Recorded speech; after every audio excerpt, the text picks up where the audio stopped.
So what we see is this increased assault on the multilateral trading system that provides a confidence for supply chains to function properly, for investment flows to happen. And this is impacting very, very negatively on the whole world, but in particular on the African continent. I would say also that the continent of Africa, through the AfCFTA, is taking the opposite direction. Trade liberalization, reducing and eliminating intra-Africa trade barriers and intra-Africa investment barriers is the number one objective for why the AfCFTA exists. And it is very encouraging to see the initial trade data. For example, 2023, we saw $220 billion worth of trade in Africa. And 2024, we saw Nigeria becoming, for Africa, Africa for Nigeria becoming the number one export destination. So although the rest of the world is moving towards a different direction of a more fragmented and fractured multilateral trading system, the continent of Africa is moving towards creating a single market, and that is very important for private sector. And speaking of a single market, one of the things I've always thought is in this dispensation globally, where it seems like issues like trade and tariffs are being used as political tools, shouldn't Africa have a stronger political voice, a singular political voice, or more stronger collective bargaining power vis-a-vis the rest of the world insofar as trade diplomacy, especially with this new trade fronts opening? What's your take on that, and how will you champion that? I agree entirely with the premise of your point. We know that since the expiry of AGOA, there have been bilateral negotiations with individual African countries with the United States. And of course, for the continent of Africa, that is not a good state of affairs. We have a baseline, which is the AfCFTA. It should enable us, as that baseline, to negotiate with any third party around the world, as you correctly say, as a bloc. However, the AfCFTA is a free trade arrangement. It is not a customs union. We are not like the European Union that has the legal authority. We are not like the Commission of the European Union that has the legal authority to negotiate on behalf of member states and with the member states. So there would have to be an internal legal adjustment. Would that be the AU?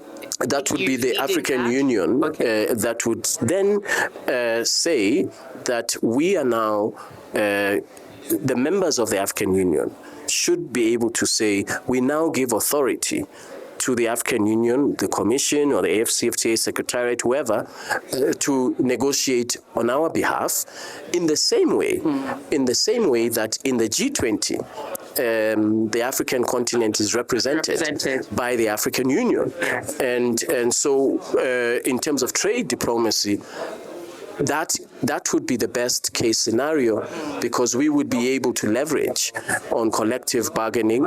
We would be able to leverage on the AfCFTA as a baseline of where are our parameters as we negotiate with third countries, whether it is in respect of critical minerals or in respect of the services sector or manufacturing.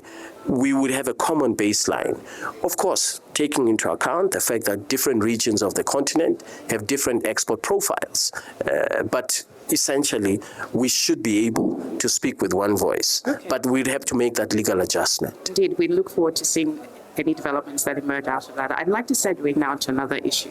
One of the things I heard today in a discussion around AI, digital and tech, is the need for democratization of access.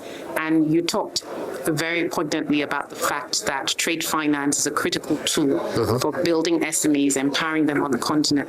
Now, in terms of digitization, what progress has the work of AfCFTA been able to realize in that area, particularly digital trade? Yes, we have the protocol on digital trade, which was adopted last year by the heads of states. And Nigeria, by the way, is the first country in Africa to ratify that protocol. So congratulations to Nigeria. In the protocol on digital trade are very, very important drivers of Africa's digital economy. Movement of data across countries, a seamless interoperable payment system, inclusion, particularly of young people and SMEs that are led by women, emerging technology, enabling emerging technology. All of these aspects of Africa's digital economy are in the protocol on digital trade. We have begun to implement the protocol, rather. For example, in respect of the obligations in the protocol for inclusion of SMEs, we are working in partnership with Google to roll out a digital literacy skills program across the continent that will enable young people, young entrepreneurs, to be ready to participate in Africa's digital economy. We are working also with individual companies at a much smaller scale, at national level, for readiness of youth in particular, to take advantage of the protocol on the digital economy of Africa. And by way of example, the continent of Africa will require over 700 data centers by the year 2035. At the moment, the majority of those data centers are in Kenya, Nigeria, South Africa. But we need to scale into other countries. And young people are obviously in that value chain of establishing data centers that will power our hospitals, our banks. And so where we're able to create this trade ecosystem for the digital economy through young people, I believe we will meet the projection of the IFC, which is that by the year 2035, Africa's digital economy is well poised to be over $700 billion.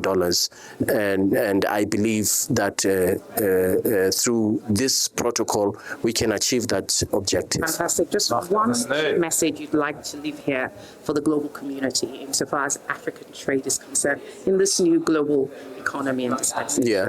The key message is that now the continent of Africa is the real defender of the global trading system, the real defender of the multilateral trading system, because we have opened our markets as a continent, not only to one another, but also to the rest of the world. We have opened our investment market, not just to one another, but to the rest of the world. And so our continent is open for business on the basis of certainty, predictability of markets, and a rules-based system for trade and investment, which is absolutely key. So we are a reliable partner as a continent to global investors.